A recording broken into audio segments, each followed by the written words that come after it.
Welcome back to the channel, everybody. This is Nathan from Workbooks here, and this week I'm drawing Seaking. We gotta rap some Pokemon. You just do the singing. I'll take care of the hard part. Let's get it on. Starting off, I wanted to keep the piece really loose.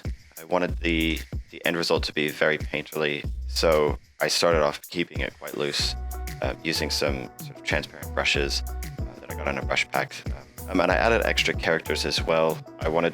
So I took a lot of reference from koi ponds and things like that, and there's always multiple characters in each image, so I put together 3 characters, and I experimented with some brushes as well. So I used some very opaque brushes that I'm not used to and tried to push my line work a little bit, get the saturation up really quickly, because I was playing with the depth of field with this water. I've never drawn anything underwater before, so I wanted to play with that depth of field by using color. After that, it was a matter of just kind of designing the fins in a way that I found pleasing. So there was a bit of cutting back into and redrawing some of the shapes and the design, the silhouette.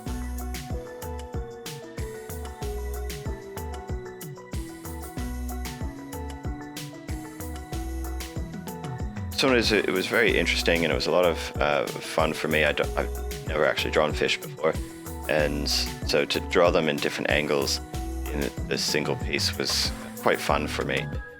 Their design isn't actually that intricate, and so their shape is, it's very round. So to get the angles it doesn't hurt your brain too much trying to get perspective and things like that.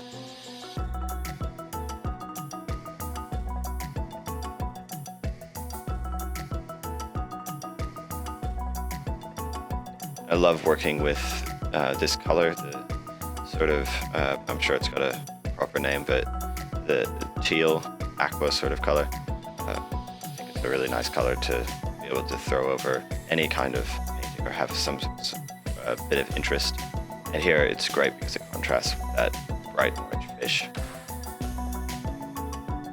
Putting in the scales was a little bit of a challenge. I had to really closely look at some reference for that to see which way they go and how the size of the scales would change based on the part of the body. Quite liked the brush I was using as well. I think it slowly sort of added to their luminescence.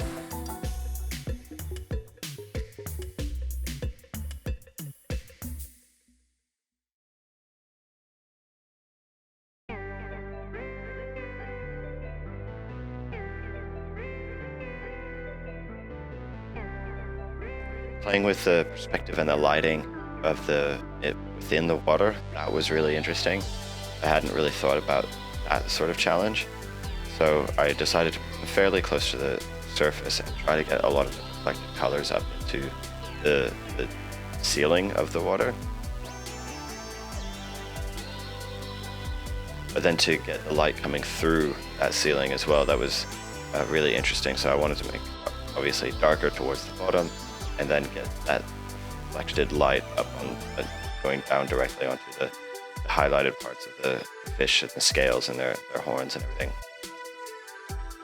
And to add a bit more of an environment, atmosphere, I put in some seaweed, kind of break up some of those lines, some of the silhouettes.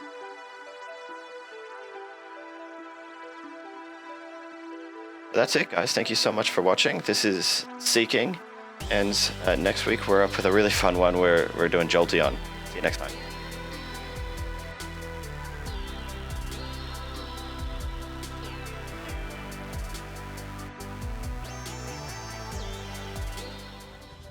Gotta catch 'em all.